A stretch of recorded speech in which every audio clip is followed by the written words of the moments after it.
Hey, what's up, everybody? It's Jeffrey Lyles, welcoming you to a new edition of Lyles Figure Files. Today has been a major day for action figure collectors, lots of big reveals, things that we weren't sure we were going to see, and one that may save the Rancor. Let's start right off with the biggest news of the day.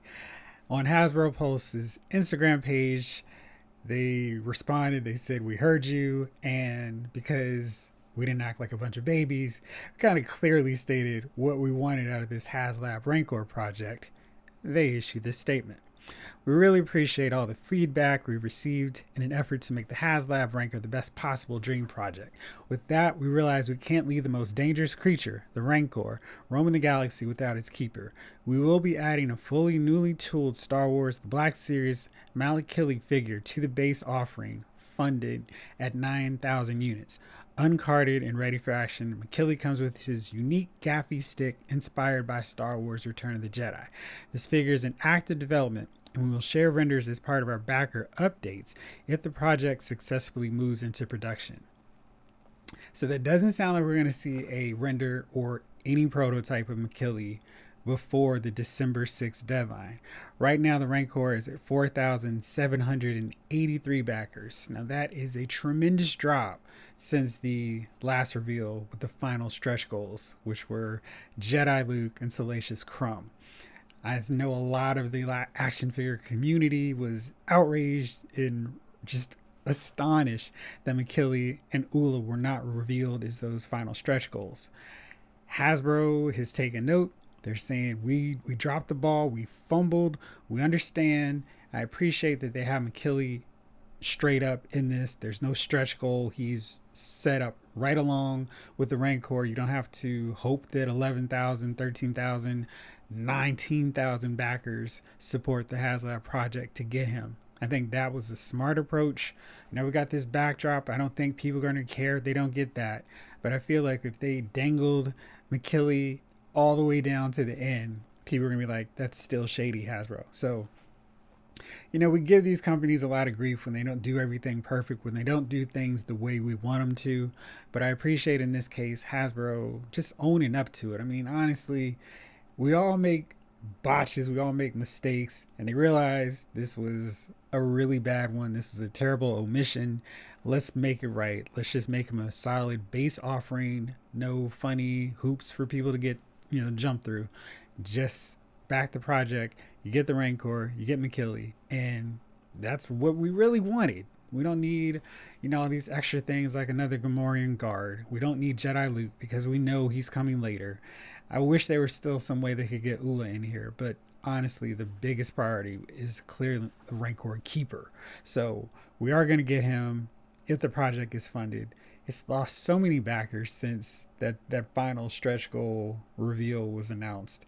I'm not sure if December 6th is enough time for it to get all the way back up there to get those 9,000. But I think there's going to be a late minute surge. I think this is kind of the thing that collectors wanted to see. Like, hey, are you guys just going like this to us? So this shows Hasbro's listening. And, is it too little too late? We'll see. But I appreciate the effort, the attempt to do this right, to get the Rancor fans the full package with him. And we'll see. But that's all we can really ask for Hasbro at this point, outside of a massive price drop. But this is good to see that they're actually taking these steps to get the Rancor and the Rancor Keeper to us. So that was the big one. And like I said, I'm really pleased with them for doing that. And hopefully it comes through for everybody who's back in the project. WWE Elite 92 got revealed, the final prototypes of these guys. This was the most controversial, debated, worrisome line for WWE Elite collectors in forever, because half of the announced wave has been fired, released, let go from WWE. So it was this thing of there's some pretty important characters in this wave that were revealed way from the jump when the lineup was leaked. Are these guys going to make it? So let's go through everything and let's show you the ones that are still with the company first. Now, this is Charlotte Flair, of course, and she has double jointed elbows. This is the first Charlotte Flair with it. She's also got double jointed knees. I missed out on that Ultimate Edition figure. This is streamlined, no robe, but she does come with the women's title and definitely an upgrade over the basic and elite model female figures that lack that articulation. So this is a nice upgrade on Charlotte. Definitely going to grab this one. And I think this outfit, this attire looks great. The only thing that I still wish Mattel would fix are these gaudy leg knee articulation restricting knee pads, because they just don't work. I wish they could just pull that knee pad down a little bit longer to cover up some of that gaudy pink below, like around her shin, but it's whatever. I like this figure. I like the head sculpt. They did a really nice job on that with Charlotte. So double jointed elbows on female figures is definitely long overdue. So I'm definitely going to grab this one. Next up is Rey Mysterio. And we've seen a little bit more of him than some other figures. But this is a nice attire. Nice shirt. I still wish it were cloth. But the mask detail, the expression, it's just cool. Nice modern version of Rey Mysterio. He's got his Halloween style colors with this version. Now, if you've been getting some of these previous modern Rey figures, you know what to expect. This is just a different paint scheme, but you really can't complain about that because that's what Rey does. Next up is Scarlett. She's the first one of the is she going to be around in this lineup because she got fired. She is still coming.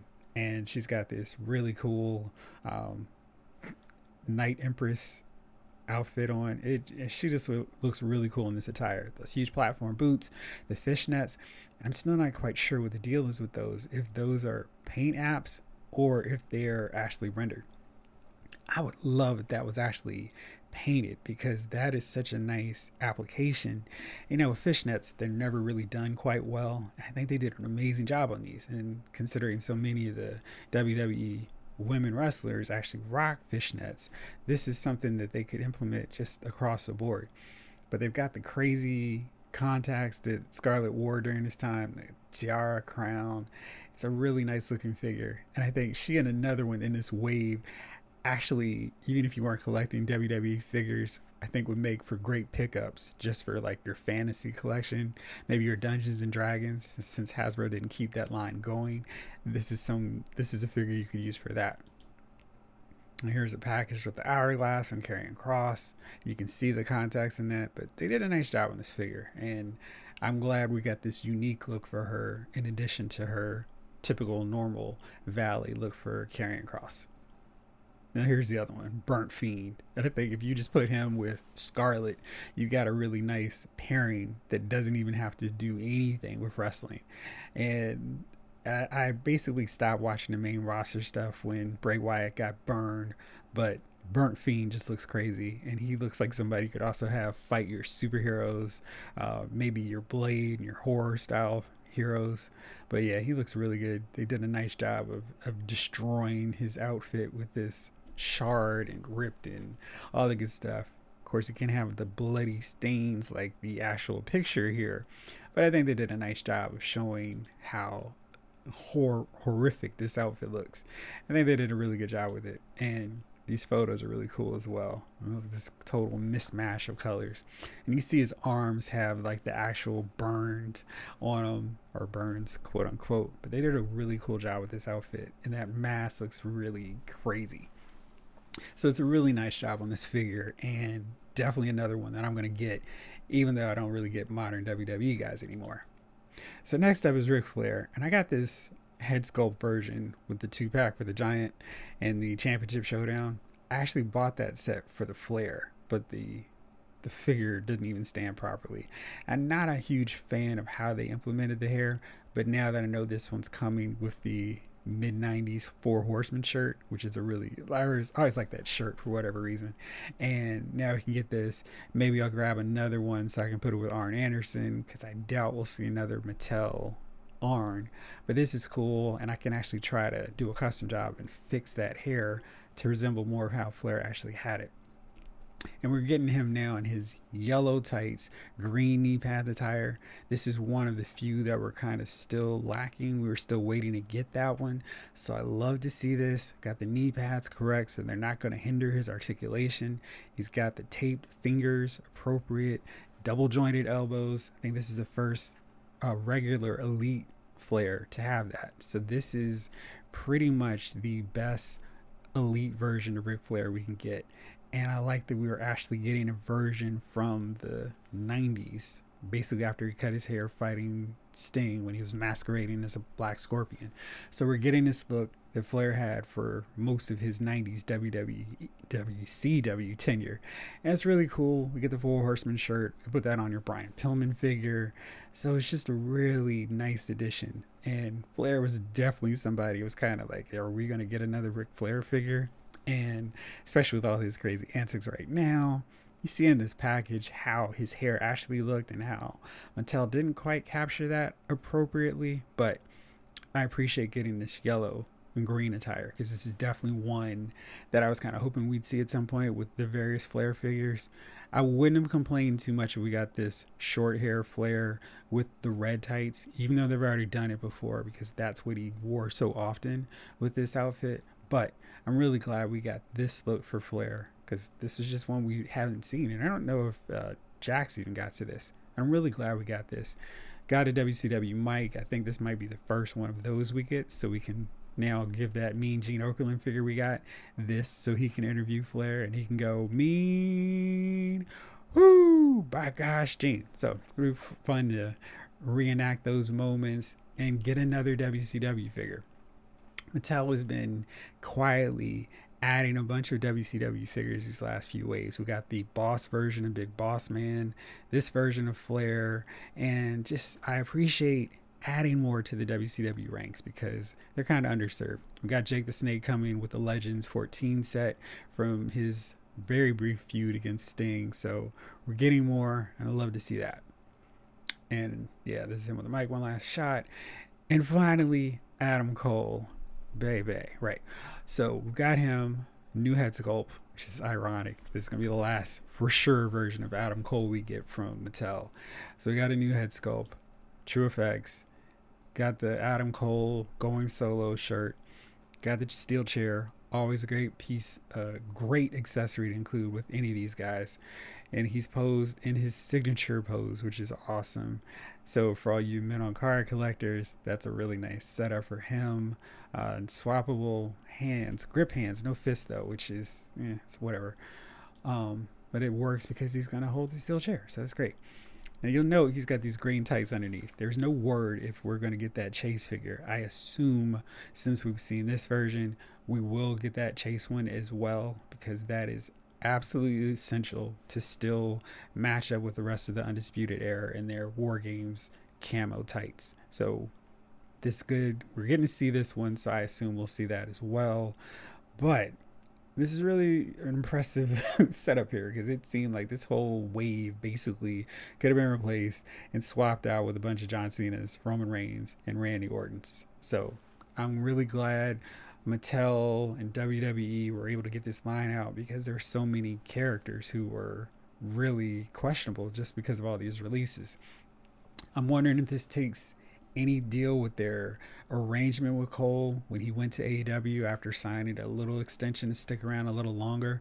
That sure, I mean, Cole seems like he's a figure collector from his live streams and so forth. So maybe he understood just the importance of getting this final NXT version out. If so, thank you. The Fiend, Burnt Fiend, was definitely an essential figure to get just to complete your arc of Bray Wyatt figures. And he'll pair pretty well with that Ultimate Edition Alexa Bliss figure too. So glad to see those guys. A new edition of Ric Flair.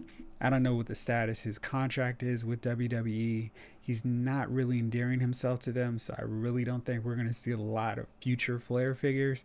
But this is a really nice one to go out in. And I think the only figure in Elite form that we're missing at that point will be just the Evolution era with the shorter hair. Not so much the retirement era as he's fighting Shawn Michaels and so forth. But It's nice to see that. So we got a bunch of figures that we weren't really convinced or sure we were going to see coming from Mattel, but we did get these guys out before the door closed on most of them for good. So nice to see that. Good to see the Malakili coming with the Rancor if enough people back it. December 6th is a Monday, so that's an odd time period to wrap a fundraising project. I feel like they probably should have just stretched it through the end of that week to Friday, where people get paid and go, hey, you know what? I've got some money left aside now after I've paid for a few gifts. I'm going to go buy this Rancor for me. So we'll see if that strategy works. Hopefully it does. I'd love to see what this Rancor project actually looks like. And if it gets close to the finish line, maybe a few more people will actually support it, including yours truly. So we'll see. But that was it. A really quick one for right now. But yeah, there's some more stuff coming I'll be talking about very soon. But let me know in the comments if you are going to back this HasLab Rancor project and how excited you are about these WWE Elite 92 reveals. That's it for me. Thank you so much for watching. This episode of Lyles Figure Files has been filed.